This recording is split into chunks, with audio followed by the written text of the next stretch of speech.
The kick's power comes from the torque generated by the rotation of the hips. It's the same principle that cracks a whip.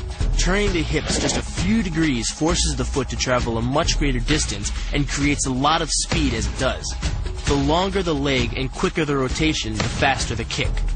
And unlike karate, Muay Thai fighters are also taught to strike with the hard bone of the shin. A Muay Thai kick can generate roughly the same force as a baseball bat, enough to crack a rib. It works like a point of a knife. All the force is magnified by being concentrated in a small, hard area. Even if the elbow doesn't deliver a knockout, it will almost always leave a nasty cut, and often getting in close neutralizes the opponent's weapon advantage.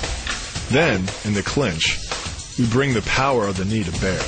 Unlike the kick, which relies on rotation to create power, the knee gets its power from leverage. Pulling our opponent down as we drive the knee up can deliver up to 2.5 tons of force, enough to lift a car. It's not the arms, but the legs that drive this.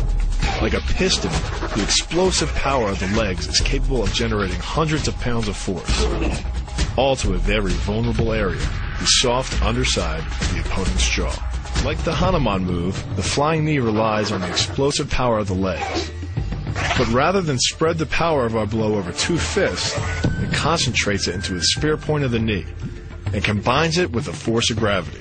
It's the equivalent of hitting our opponent in the chest with a sledgehammer. Muay works on a concept called the couple. Basically, it's two levers linked at a single fulcrum, the elbow lock. And it doubles the foot-pounds of torque you can generate when compared to a single-arm lock. There's more than enough force to flip an opponent to the mat or dislocate his elbow. By using the twisting motion of the torso to drive the strike, the business end of the hardwood fighting stick can quickly accelerate to more than 25 miles per hour. On contact with the skull, the energy is enough to cause a depressed fracture. It's the same injury-producing force as being hit in the temple by a hammer. Muay relies on something called a flexion moment imparted to the neck to do damage. An average man's neck can withstand about a 140 foot-pound flexion moment. Beyond that, soft tissue and even vertebrae can be crushed. By bringing your weight down fast, this move could easily deliver twice that amount of force. And it wouldn't just end a fight. It could leave your opponent paralyzed or dead. Close, the opponent's neck is exposed. But because of the close range, the hand doesn't generate a huge amount of force. It's enough to stun, but probably not enough to cause severe injury. But replace the hand with a weapon, a stick or a knife, as you would in combat, and this could become a kill shot. The kick's power comes from the snap of the knee. The snap is created when the quadricep, the largest muscle in the body, contracts and pulls the tendon connecting to the foot over the knee. Using the knee as a pulley, the strength of the quad is enough to accelerate your foot to speeds close to 30 miles per hour. Because the area of impact is focused on a small part of the foot, it magnifies the force of the blow, making it capable of dropping 1,000 pounds of force on your head. It's like getting whacked in the head with a Louisville slugger. It works by taking the opponent's blow at an angle, which deflects the energy of the blow away from the vulnerable torso. The harder you block, the further his blow will be deflected, and the more open he'll be to a counter strike. Rotating your fist 180 degrees right before it strikes the intended target. The twisting snap of the arm maximizes the speed of the punch and magnifies the force of the blow by concentrating the impact on the first two knuckles of your hand. Done correctly, it can deliver as much energy as a bowling ball dropped from the top of a house, more than enough to cause soft tissue damage or break a rib. Because it swings through such a wide arc, the wrist is moving at speeds of up to 43 miles per hour.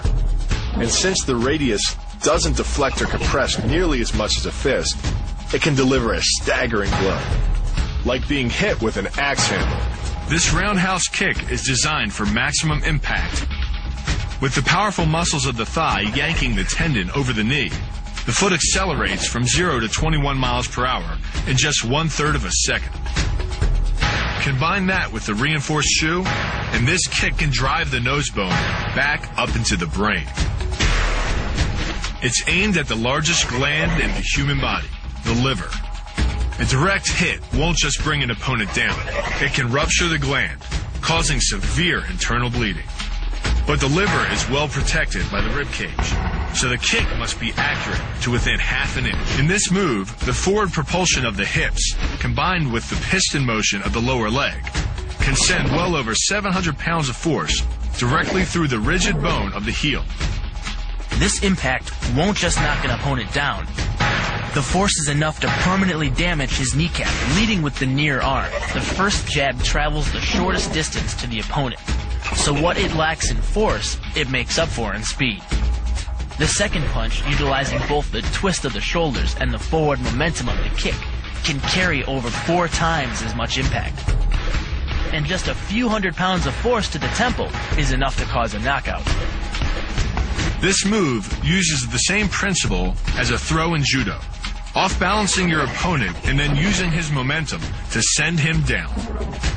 But it's much more aggressive. The sweep here is actually a strike to one of the most sensitive areas of the body, the Achilles tendon.